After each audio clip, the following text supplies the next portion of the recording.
Has someone been honored above you at a dinner party, or in salutation, or in being called in to give advice? Now if these matters are good, you ought to be happy that he got them. But if evil, be not distressed because you did not get them. And bear in mind that if you do not act the same way that others do, with a view to getting things which are not under our control, you cannot be considered worthy to receive an equal share with others. Why, how is it possible for a person who does not haunt some man's door to have equal shares with the man who does? For the man who does not do escort duty, with the man who does. For the man who does not praise, with the man who does. You will be unjust, therefore, and insatiable, if, while refusing to pay the price for which such things are bought, you want to obtain them for nothing. Well, what is the price for heads of lettuce? An obol, perhaps. If then somebody gives up his obol and gets his heads of lettuce, while you do not give your obol and do not get them, do not imagine that you are worse off than the man who gets his lettuce. For as he has his heads of lettuce, so you have your obol, which you have not given away. Now it is the same way also in life. You have not been invited to somebody's dinner party. Of course not, for you didn't give the host the price at which he sells his dinner. He sells it for praise. He sells it for personal attention. Give him the price then for which it is sold, if it is to your interest. But if you wish both not to give up the one and yet to get the other, you are insatiable and a simpleton. Have you then nothing in place of the dinner? Indeed, you have. You have not had to praise the man you did not want to praise. You have not had to put up with the insolence of his doorkeepers.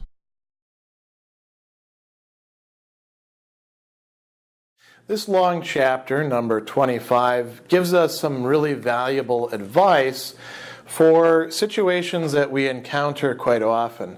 And before we look at the specific examples that Epictetus has, let's talk about the general idea, which is that somebody has been preferred to us or honored more than us in something. So it could be the examples that he gives.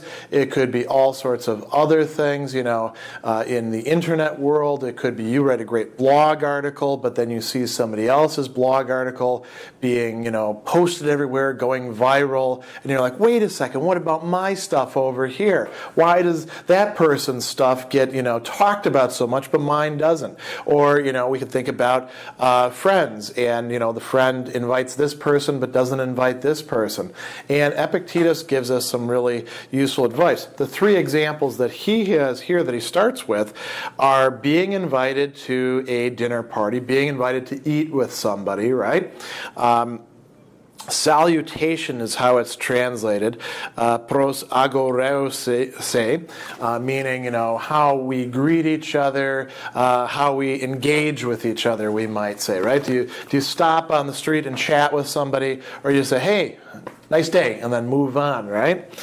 And then here's one that really tends to rankle with us, being called in to give advice, literally being brought in, para leiphthenai eis sumbulion. The term para leiphthenai is sort of like grabbing onto somebody and bringing them in the room and saying, hey, we want to talk to you, right? They do that to your friend or colleague, but they don't do that to you. And then you feel bad, and you're like, wait a second, what am I? Don't I rate? And so he says, here's how we can look at it. There's a few points to keep in mind. Here's the first point. If these matters are good, then you ought to be happy that the other person got it. You have a choice. If these things really are good, if it's good to have other people acknowledge you and say, hey, I want your advice, if it's good to have people want to hang out with you and chat with you, if it's good to get invited to the dinner party, or to have drinks after work, or whatever, to have tea with somebody, to have coffee, then you don't have to feel bad that you didn't get it. You can feel good for the other person who got it, because it's a good thing. Not all good things have to come to you. And he says, if they're bad, then don't be distressed that you didn't get them, right? They're not actually bad from a Stoic perspective, but maybe you start getting some sour grapes and you're like, I didn't want those anyway. What a drag, what a waste of my time. Well, if that's the case, then you don't have to feel bad about it, right? They got it, you didn't get it. And then he goes on and he says, bear in mind, here's the most important thing, if you don't act the same way that other people do, with a view to getting things which are not under our control, things that are under the control of other people, their choices, their thoughts, their judgments, their feelings, their desires and aversions, if you don't do that, then you cannot be considered worthy to receive an equal share with others. This is great advice that applies to everybody from children to, angsty adolescents to 20-somethings to people in their late stages of their career or life. If you don't pay the price, then you don't get what the other person who pays the price does, is what Epictetus is saying. And it's not up to you to decide what counts as the price. It's up to the market out there of other people's affections and judgments and opinions. And it might be a totally irrational market, in which case maybe you don't want to enter that market, right? So he goes on and he says, how is it possible this is with a dinner party, how is it possible for a person who does not haunt some other man's door, who's not showing up all the time and chit-chatting and hanging around, right, who does, to have equal shares with the man who does? Look, if you're not going to hang around, and you're not going to make contacts, and you're not going to engage in the small talk, then don't expect to have the same reward that the people who do. And you might say, hey, but that's unfair. People should recognize my value, and I shouldn't have to do all the chit-chat. Well, that's kind of funny to say, isn't it? We'll see why in just a minute. But hold on to that thought. He goes on and he talks about doing escort duty. If you're not going to hang out with people, right? If you're not going to go to the places that they want to go to, then how can you expect to have the same share as the person who does? You say, well, my time is more valuable. I need it for reading, or I need it for practicing my craft. They should recognize that. Again, with the shoulds, right? You're expecting the world to conform to your own desires. And then he says, the man who does not praise with the man who does. Now, praise here could be praising what really is the case. It could be reasonable, rational praise. Hey, this person is benefiting the company, or straightening things out in our moral environment, or whatever. But a lot of times praise is what we call puffery, right? Praise is what we call kissing butt. Praise is choosing to look at the good things and to engage in amplification about them and to ignore the bad parts, right? So if you're not going to do that sort of thing, how can you expect the same share with somebody else who does? And again, the retort here is usually, yeah, but there should be a reward for honesty. Well, why do you think that's the case? Do you have control over other people's emotions and desires and the whole economy of how these things fit in with each other? You're the one to decide how culture should work? Isn't that a little bit strange? So Epictetus says, if you expect these sorts of things, if you expect to get better treatment without having to pay the price, you're actually screwing up. He says, you will be unjust, therefore, and insatiable. You're not just making an error in judgment. You are unjust. You are unfair. You're people don't like it, and they respond negatively to you if you do this, and they are doing something that's perfectly rational because you are being unfair and insatiable. If while refusing to pay the price for which such things are bought, you want to obtain them for nothing, for free. You want, or with some other coin. It's sort of like walking into a bookstore and saying, I want to buy this book, and not only are you, one thing that people don't like is you pay in pennies, right? Okay, that's already kind of a pain for the people who have to work behind the counter, because they have to count all these pennies and there's a line behind them. But imagine you come in and you say, I want to buy this book, and they say, all right, that's going to be, it's a Loeb edition, 20-something 99, right? And you say, well, I don't have any money to pay you with, but I will give you a poem.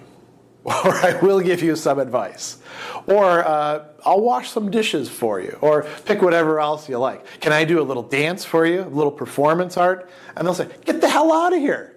That's not how we sell things. Well, it's the same way with all of the other things that we want to purchase.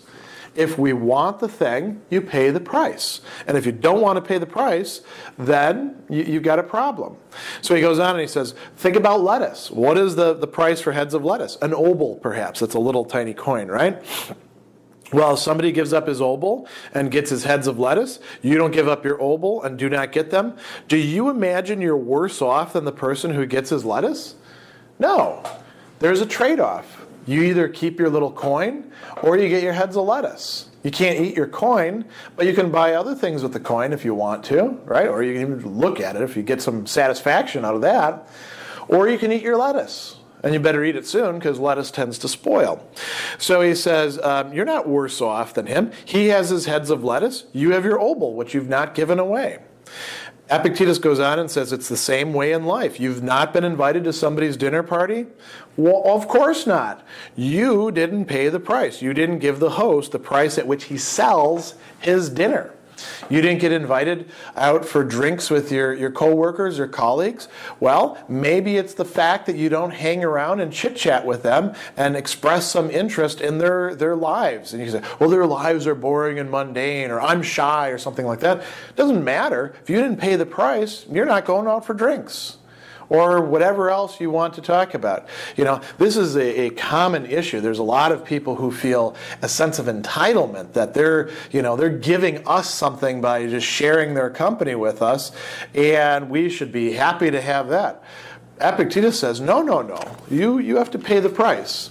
You want to ask somebody out on a date?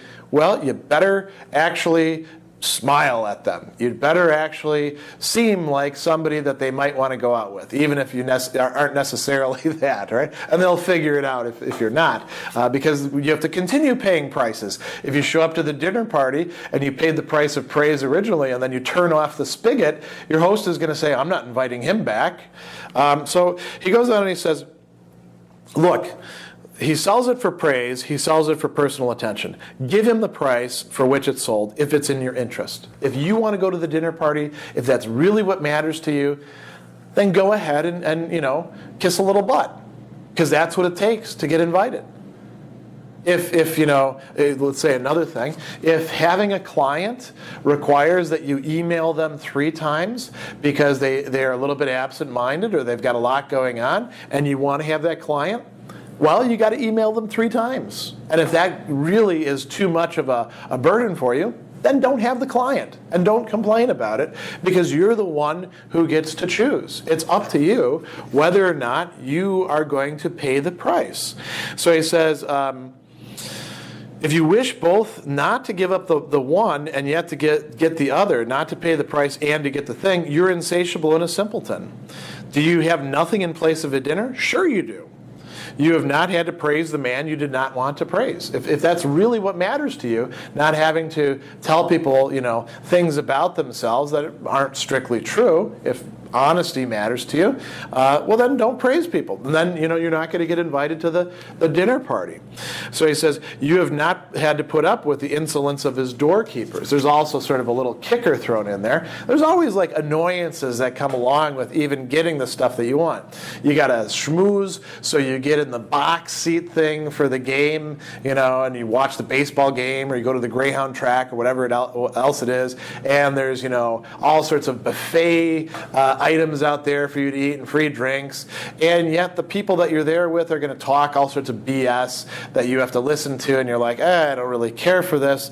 Somebody's going to be off in the corner, smoking or doing something else that maybe you don't like, or maybe you wish that you could smoke, right? And you can't smoke there. We go on and on and on. Every one of these things involves paying prices and deciding whether we want to pay these prices, whether we want to trade it off for something else. It's perfectly reasonable to think ahead of time, what are the prices that I have to pay? And to realize that you can't have it all. You have to decide where your resources are going to go. What the will of nature is may be learned from a consideration of the points in which we do not differ from one another. For example, when some other person's slave boy breaks his drinking cup, you are instantly ready to say, "That's one of the things which happen." Rest assured, then, that when your own drinking cup gets broken, you ought to behave in the same way that you do when the other man's cup is broken. Apply now the same principle to the matters of greater importance. Some other person's child or wife has died. No one but would say, "Such is the fate of man." Yet when a man's own child dies, immediately the cry is, "Alas, woe is me." But we ought to remember how we feel when we hear of the same misfortune befalling others.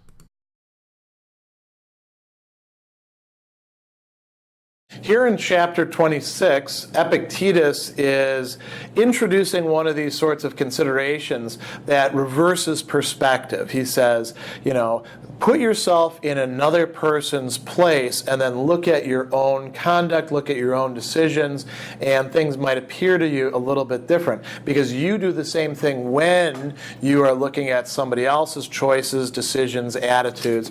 So he goes on and he says, what the will of nature is, or what the intention, the boulema of nature is, may be learned by considering the points in which we do not differ from each other, the way in which we are really the same.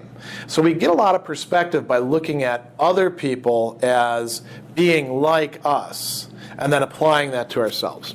So he says, for example, when some other person's servant breaks the drinking cup, you're instantly ready to say, "Oh, well, that's one of the things that happens," right?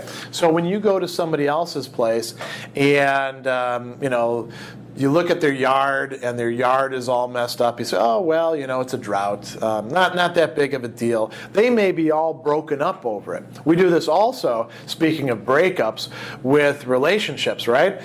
Somebody, has a big breakup, maybe a marriage breaks up, or they've been going out with somebody for a while, or it's their most recent infatuation, and they are just inconsolate. They're like, "Oh, this is terrible. I'm never going to meet somebody like that. What am I going to do?" And they're down in the dumps, and we come along and say, there's other fish in the sea. And we have all these catchphrases, right? Why do we say that sort of thing? How come we don't sit down next to them and go, "Oh my God, it is so bad. Oh, it's so horrible. You're never going to find anybody," unless we're sadists, in which case we might do that, right? We don't do that because we don't feel that way. We think, "Oh, they're blowing it out of proportion.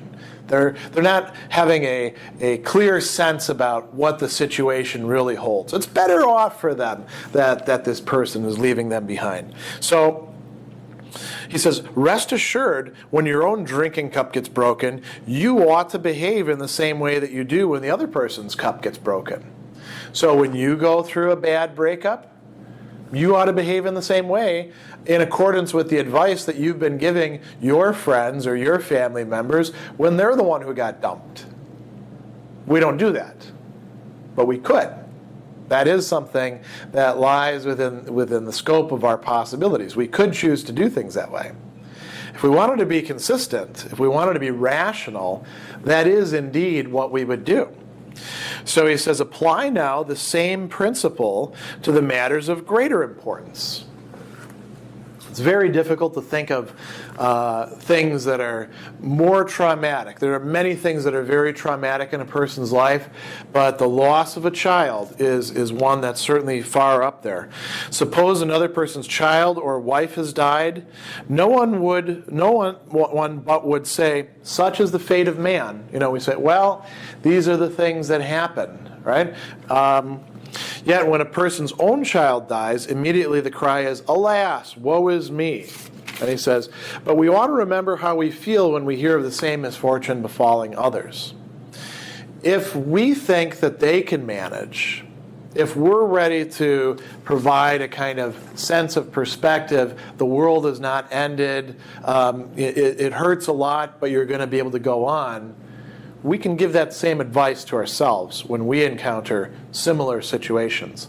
Loss, poverty, death, disease, all the things that we find ourselves fearing, social disgrace, breakup of a relationship, the loss of a job, all these sorts of matters, we ought to try, according to Epictetus, applying the same advice, inculcating the same perspective, the same way of looking at things as we do for other people. We ought to bring that to bear upon ourselves. And if we can do that, not only are we being rational, we're also going to find that it helps us deal with those situations. Just as a mark is not set up in order to be missed, so neither does the nature of evil arise in the universe.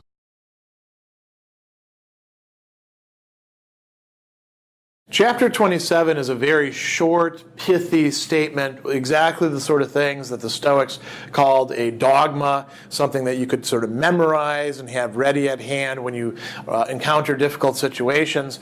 This one has thrown a lot of people for a loop. It runs just as a mark is not set up in order to be missed. So a target, we're shooting arrows at a target. It's not set up in order for us to miss it. Neither does the nature of evil arise in the universe. The Greek is houtos oude kakou phusis. That's the nature of evil, and kosmogenitai. Right? It doesn't arise. It doesn't develop. Now, what does this really mean? There's not a lot to say about this. This is something we can use to console ourselves, to say, things are not set up in such a way as to make them necessarily go bad. The universe is not there, looking for an opportunity to, kick you in the teeth when you're down. That's not the way things are actually set up. In fact, for the most part, things go along pretty well, don't they? You can always find something to be upset about or complain about if your desires are large and have to do with outside things. But for the most part, we have a lot of things in our control. We can decide how we want to approach matters. We can decide whether we want to work on our personality, on the structure of our desires and aversions, choices, rejections, viewpoints on things. All of that is within our control. And so it's actually a pretty good place to be, this universe. Things are not set up just to screw with us. It is not some sort of plot, the way the paranoid person thinks, to persecute them. In fact, we are being offered this golden opportunity to take what we have and work upon it and to, in fact, be happy. So there's a lot more to be said about this because this has drawn a lot of commentary down the ages, in part because of the somewhat enigmatic framing of the sentence, but I think that's a good way to interpret it as you're going through this work as a whole. If someone handed over your body to any person who met you, you would be vexed. But that you hand over your mind to any person that comes along, so that if he reviles you, it is disturbed and troubled, are you not ashamed of that?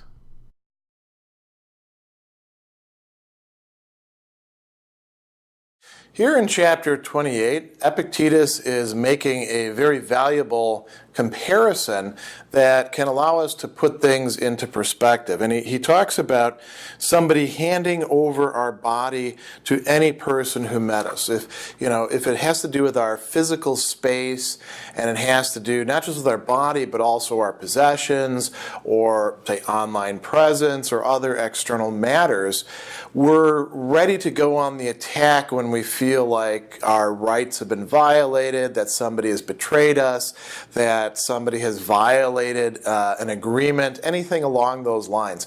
So if somebody were to do the extra step of turning us over to somebody else's power, we would be understandably and justifiably upset about that.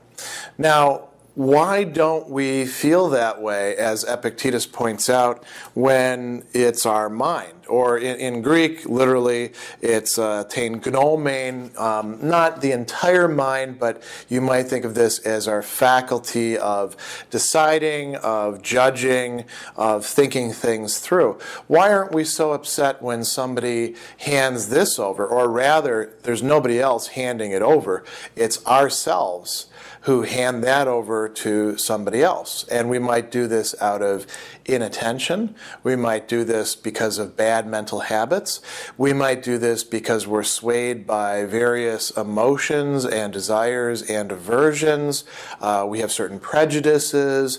We think ourselves totally free of prejudices, which is often, in many person's cases, a deep-seated prejudice itself. All these are things that can prep us for not realizing that we are handing over our mental faculties to somebody else, putting them in somebody else's power.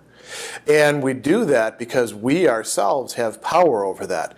We can make the decision to hand over our faculty of deciding.